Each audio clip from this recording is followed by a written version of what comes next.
Okay.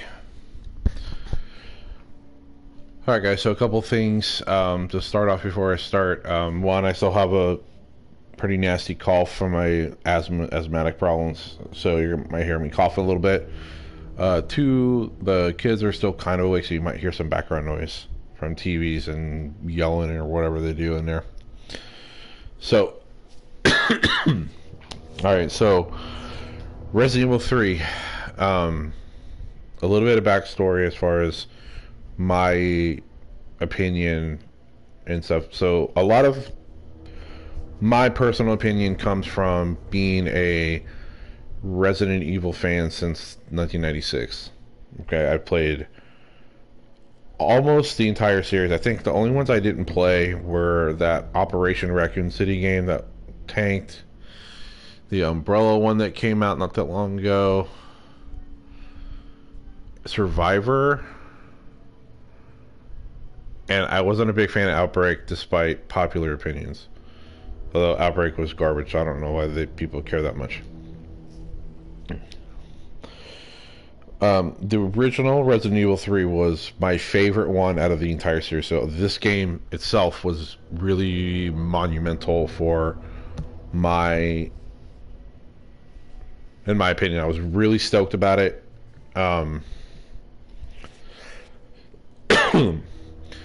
And generally, I feel that this game was made more for the hardcore audience than it was for the casual play through the campaign and then kind of hang the game up. If you're a completionist, you like to do a lot of replays and stuff like that, like I do, it's great. But if not, I understand that too. And so, I'm not going to go through like the entire setup, but basically you play as Jill. The game starts off the day before Resident Evil 2, ends the day after Resident Evil 2. They were pretty faithful to the source material, which was great. Nemesis was done really well. I feel that if you don't play the game on the harder difficulties, though, it's really easy. I mean, just like really, really easy. Tons of ammo. Nemesis can get killed with a grenade. Like, you can just kill him with a grenade and then move on. Or an explosive barrel. But once you get into the higher difficulties, they start to add a lot tougher enemies, and they start to really up the stakes and made the game a lot more fun. So I kind of wish that they didn't hide the harder difficulties behind beating the game the first time.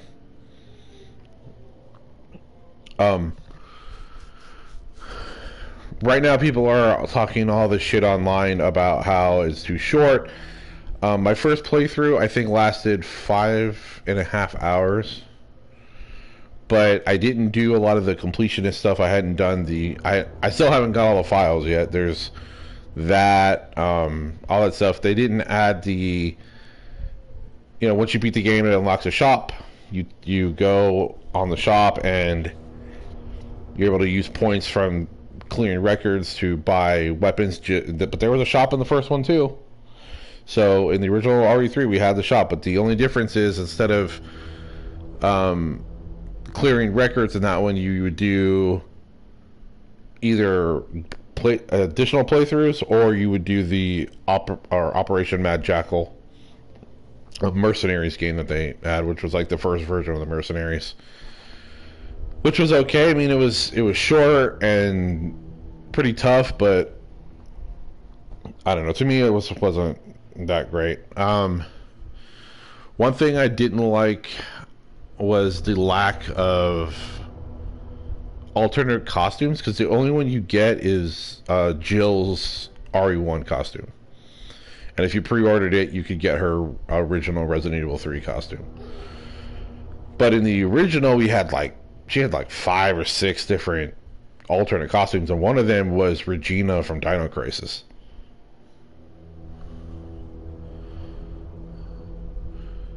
Which I thought was awesome.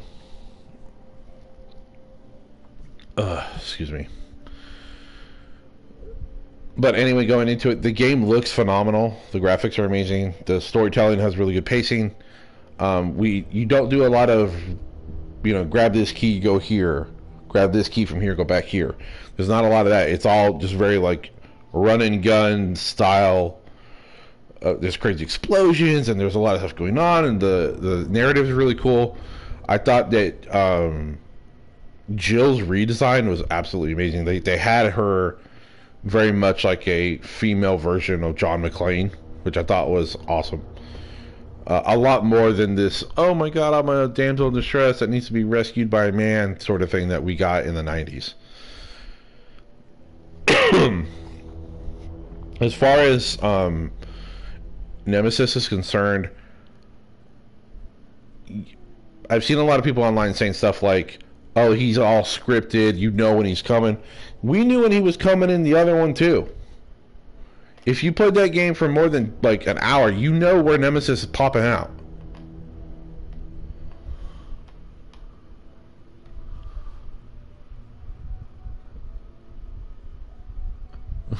Yeah.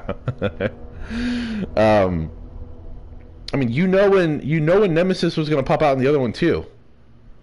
And you could glitch the shit out of him and kill him with a handgun. So it's, you know, people I think have rose-tinted goggles when it comes to old games. They explained a lot of things from RE2 that was unanswered, which I thought was great. We didn't spend that much time in the police station, which I was perfectly fine with, because if you guys want to go back to the police station, just play Resident Evil 2. I'm just saying. You want to spend time in the police station, go play RE2. That's what it's for. This game was about Raccoon City, it was about Jill's journey. It wasn't to retread Resident Evil 2. It wasn't to do that stuff. Like and of course they're going to change things, because that's a point of a remake. It's not, if you guys want to play the same game, just go play the old game. Like, we've just seen a lot of rehashes about how is it the same game? Of course it's not. It's not gonna be. That'd be like expecting the Tom Holland version of Spider-Man to be the same exact version of Tobey Maguire's Spider-Man. Makes no sense. But overall, I've thoroughly enjoyed it. Let me see. I got about 12 more records to go. I've beat it on hardcore with a S rank. Exactly. If you want it to be a remaster, then you can do that. We can do that.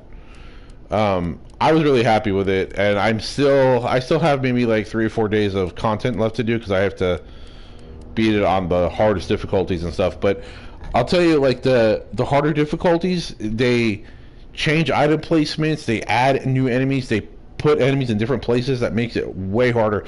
So even with infinite ammo on weapons, you're still at risk of dying, you know. And that's more than I can say for any of the other Resident Evil games. It was like, once you got your infinite ammo rocket launcher, nothing could stand in your way. It didn't matter, you'd blow it all to hell. But this game is different than that, and which I appreciated. Excuse me. But overall, I mean, as far as RE games go, this is like a 9 out of 10 for me. And I know a lot of people disagree. They feel it was too short or whatever. But you got to remember, too, is that we didn't just get Resident Evil 3 with this. We got a whole nother game. Granted, I haven't tried out the multiplayer game yet. But I'm just saying that's an option. It's there. Whether you like it or not, it's there. And you know, they are working on Resident Evil 8 right now, so this is to get us through until, you know, I'd say another 2 years, and we should have the next entry in the series and go on from there. But that's kind of my opinion on it. I don't want to spoil anything or say too much about it, but I feel that the game was very well done and was a blast to play. And I can see myself playing it multiple times. I mean, God knows I played Resident Evil 2 like to death. I even after I got all the trophies, I was still playing the game like pretty consistently, finding new things and finding different routes and increasing my speed and, you know, so on and so forth. But Yeah, so that's RE3. I if you're not a die-hard Resident Evil fan, I would probably wait, get it on sale, which you're probably going to do anyway if you're not a die-hard fan. And if you do love Resident Evil games like I do, it's definitely worth a buy because you're going to get multiple playtimes out of it. You know, I'm used to finishing games in one day because I've been doing that since I was 5 years old playing regular Nintendo. I mean, when I was a kid, my mom used to let me buy one game a month, but then she would get mad because I would beat it in a day and then I would have nothing left. So that's when I had to start renting games. And I am a person that likes to finish games from beginning to end. That's the way I am. That's why RPGs work so well for me and MMOs did really well for me because there's always something to do. So next up, exactly. Next up on Thursday at midnight Eastern, I'll be starting Final Fantasy VII. Now, Final Fantasy VII. So the first time I'm just gonna go through it. I'm not gonna grind. I'm not gonna level build. I'm just gonna go as fast as I can to get from the beginning to the end and see how long that takes. And then after that playthrough, then I'll go and start working on getting all the achievements and stuff. And then I'll post my review for Final Fantasy VII Remake. I will be streaming it at night for the foreseeable future. God knows we're not going to be leaving the house anytime soon, so it's a good time for me to stream Final Fantasy VII. And then after Final Fantasy VII, I don't think I have much planned as far as new games for the year. I think I'm pretty much capped out for new bots. Excuse me, but I'll probably start going back into my back catalog and find something to play through. Maybe pick like a no leveling playthrough for Final Fantasy 9 or something like that, or Final Fantasy 10 even. But all right, guys, so I'm gonna go ahead and post this on Facebook. Overall thoughts is definitely it's definitely worth buying. It just might not be a day one buy.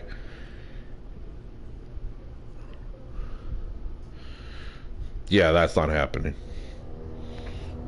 But it's definitely not a day one buy, but it is definitely a buy eventually. So, all right, guys. So I'm gonna go ahead and cut this this part, and then I'm gonna boot the stream back up, and I'm gonna start a fresh gameplay for Nightmare mode because I'm gonna be working on finishing Nightmare mode in RE3 because there's a lot of new stuff that I don't know how to do yet. So, all right, guys. Well, I'll post this on YouTube, and I'll see you guys later. Bye.